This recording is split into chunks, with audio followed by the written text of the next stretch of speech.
Welcome back to the deep dive.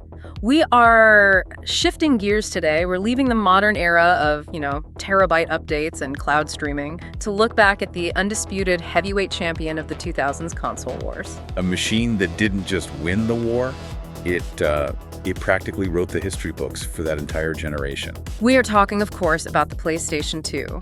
And before anyone rolls their eyes and says, oh, a retro gaming episode, we aren't just here to reminisce about Kingdom Hearts, we're here for the numbers.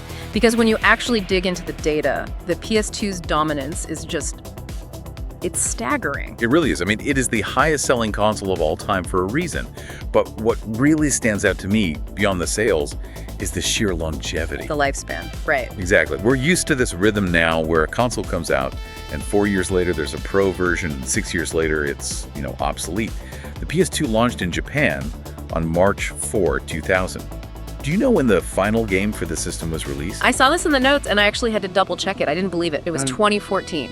2014. A game called Pro Evolution Soccer 2014. That is it's wild. That means the PlayStation 4 was already on store shelves and people were still printing discs for the PS2. That's an 11-year gap from our source materials perspective, but a 14-year lifespan for the hardware itself.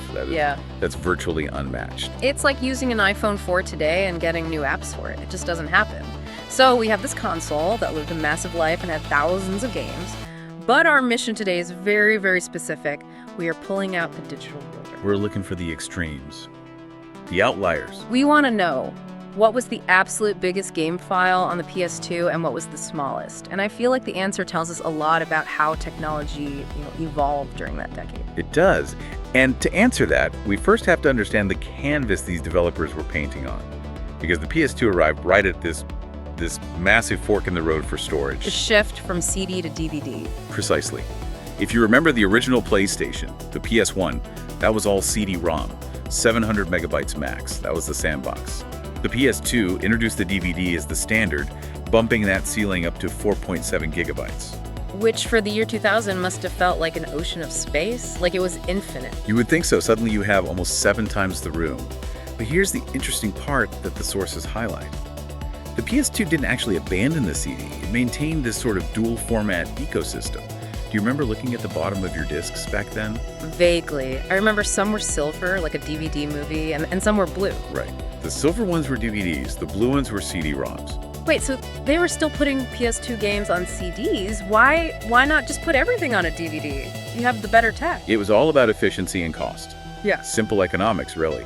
If you're making a puzzle game that's, say, 300 megabytes, pressing it onto a 4.7 gigabyte DVD is like renting an aircraft hangar to store a bicycle. It's just total overkill. It's a waste of resources. So for a long time, you had this split where the massive blockbusters were on DVD and the smaller, more efficient titles stayed on those blue CDs. Okay, that sets the stage. Let's go back to day one. Launch day, March 4, 2000, in Japan. What did that starting lineup look like, size-wise? It was a perfect microcosm of that split we just talked about. Yeah. You had 5 games at launch, and the disparity was immediate. On the heavy side, you had a game called Eternal Ring. That was the launch RPG was that From Software? Correct. And because it was an RPG, lots of textures, world-building audio, it leaned right into the new format. It clocked in at 3.64 gigabytes. So day one, they're using almost 80% of a DVD. They were flexing the hardware immediately. Yeah. But then you look at a game like A-Train 6. A-Train 6, okay. It's a train simulator. Heavy on math, heavy on logistics, but light on heavy textures or voice acting. Right. That was on a CD-ROM, just over 593 megs. That's a huge drop from almost 4 gigs down to half a gig. And then you have Kakenoki Shogi 4. Japanese chess. Exactly, a board game simulator. Which I'm guessing is even smaller. 235 megabytes. 235 megs. I mean, that's tiny. A high-res photo from a modern camera can be bigger than that entire game. Easily. It really puts it all in perspective. So logically, I'd assume that chess game Kakenoki Shogi takes the crown for the smallest game. Yeah. It's a launch title, it's a board game, it's on a CD. It feels like the floor. It feels like the safe bet. But I sense there's a but coming. There's always a but on this show. The true champion of minimalism didn't arrive until 2002. 2 years into the console's life. Okay, lay it on me. Who's the lightweight champ? The game is called Jisen Pachislot Hishuo. Okay, I'm not even going to try to say that. So, a slot machine simulator. Exactly, a niche Japanese casino title. Now remember, the chess game was 235 megabytes. Take a guess at this one. Okay, if the chess game was 235, I'll go half. Maybe 100 megs? Lower. 50? Keep going. No way, 25. You're close. 20.6 megabytes. 20.6 megabytes. 20.6. That's an email attachment. That's a couple of MP3s. How is that even a functional PS2 game? It's the beauty of simplicity. A slot machine is just a few spinning wheels, some simple payout logic, flashing lights, and basic sound effects. It requires almost no heavy assets. They stripped it down to the absolute bare metal. That is the ultimate aha moment. We usually assume tech just gets more and more bloated. But here, 2 years after launch, they released a game that was less than a tenth the size of a launch title. It proves that software doesn't always have to be big to be functional. Sometimes it just needs to be precise. It's coding efficiency taken to the extreme. Okay, so we set the floor, 20.6 megs. Now I want to swing the pendulum all the way to the other side. Let's talk about the heavy hitters. The blockbusters. Exactly, the games that actually define the generation. Because let's be honest, most of us weren't playing Japanese slot machine simulators. We were playing GTA, Metal Gear, Final Fantasy. Right, and this is where we get into that single DVD era. For most of the PS2's life, developers had that 4.7 gigabyte limit. That was the wall they kept hitting. And they were hitting it pretty hard, pretty fast. Oh, they were scraping the ceiling. Mm-hmm. Let's look at action and horror. Take Need for Speed, Most Wanted. A classic. Huge open world racer. That was 3.69 gigabytes. Okay, so comparable to that launch RPG, Eternal Ring. Then you have Silent Hill 2. Oh man, the fog. The fog, the audio design, all that mood takes up space. 3.82 gigabytes. Creeping up.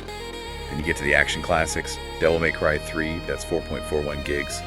Resident Evil 4, 4.43 gigs. Then we're getting really close to that 4.7 limit now. We are. Tekken 5 massive character roster. All those endings, 4.48 gigabytes. They basically had 200 megs left on the disc. That is razor thin. It is.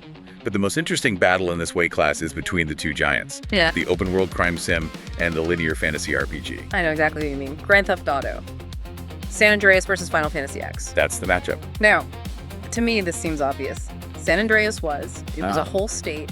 3 cities, deserts, forests. You could fly jets, swim. It felt endless. Final Fantasy X was a very, very pretty hallway. San Andreas has to be bigger. You would think so because of the geographic scale, right? Yeah. And San Andreas is massive in that sense.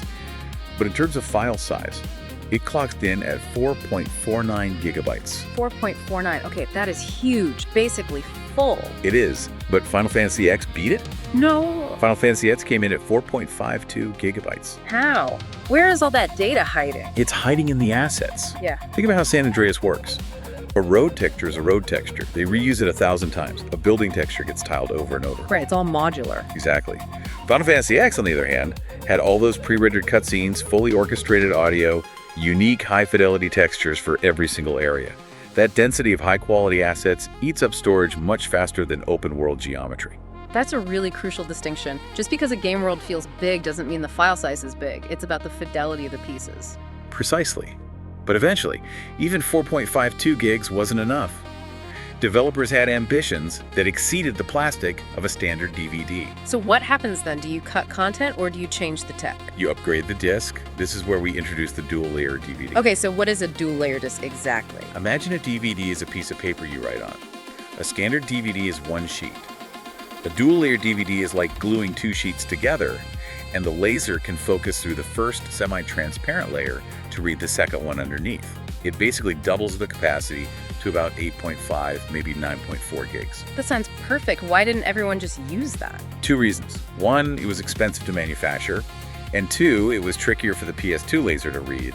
If your laser was getting old or dusty, it struggled to make that jump between layers. I think I remember this. Some games just wouldn't load on my friend's older PS2. That was likely why. That's why only about 20 games in the entire 3,500 plus game library actually used this technology. Only 20. That is a super exclusive club. Very exclusive. And the members of that club are the true heavyweights. All right, who's in the club? Well, you can't talk about large file sizes without Hideo Kojima. Metal Gear Solid 2 broke that single disc barrier, coming in at 6.43 gigs. Blowing past the old 4.7 limit. Then you have Gran Turismo 4. 6.61 gigabytes. Makes sense. The number of cars and tracks in that game was just absurd. But then we jump a whole tier. We enter the 8 gigabyte club. And we're at the absolute limit of the tech. God of War 2. One of the best looking games on the system, hands down. 8.53 gigabytes. You can practically see every byte on the screen with those titans.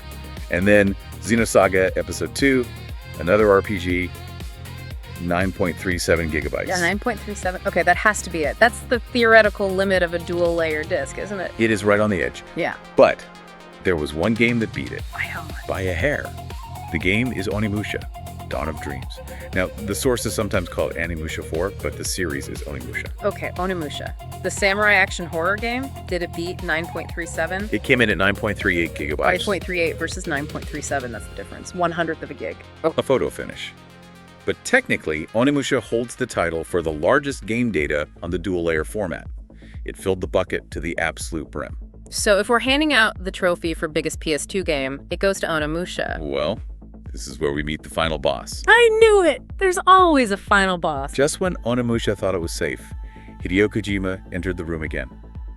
He looked at the 9 gigabyte limit of the dual-layer disc and said, not enough. So what did he do? Invent a triple-layer disc? No, he went old school. He just added more discs. Multi-disc, Yeah. like the Final Fantasy VII the days on PS1? Exactly. The result was the Subsistence version of Metal Gear Solid 3.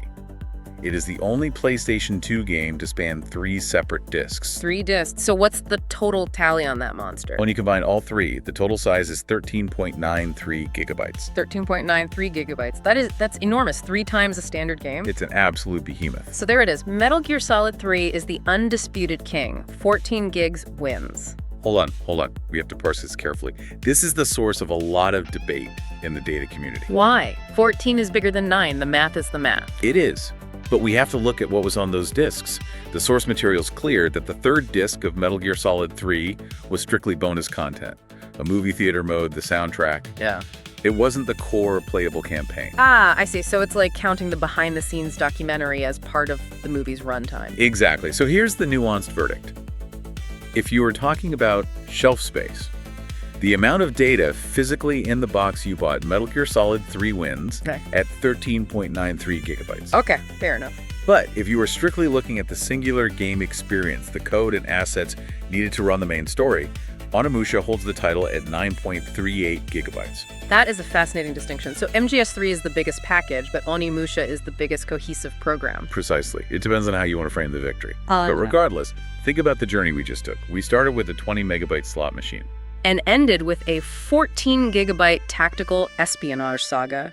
The scale of that difference is just, it's incredible. It's hard to imagine any other console generation having that kind of range. It really encapsulates what the PS2 was. It was the bridge. It started with one foot in the CD-ROM era, the 90s style of development, and it ended with high-definition, multi-gigabyte experiences that laid the groundwork for the PS3 and PS4. It was the teenager phase of video games, growth spurts and massive ambition. That's a great way to put it. And there's one other takeaway here for me. What's that? The discipline. When you look at Onimusha or God of War 2, they had a hard limit. They couldn't just say, oh, the user will download the rest later. Right, the internet wasn't like that back then, not for consoles. They had to fit that vision onto the physical disc. If it didn't fit, it didn't ship. That's such a stark contrast to today. I mean, we talked about that 20 megabyte game. Today, I feel like I download 20 gigabyte patches just to fix a lighting bug. Easily. A single Call of Duty update today is often larger than the entire library of games we just discussed, combined. It makes you wonder, we've gained infinite storage and graphical fidelity, but have we lost that art of efficiency? We become lazy because we have too much space. It's a provocative thought. Something to chew on the next time you're staring at a progress bar that says 3 hours remaining. Indeed. Well, I think we can officially say we are now qualified to pass any exam on PlayStation file sizes. I think you'd ace it. Thank you for listening to this deep dive into the heavyweights of the PS2. We'll catch you on the next one.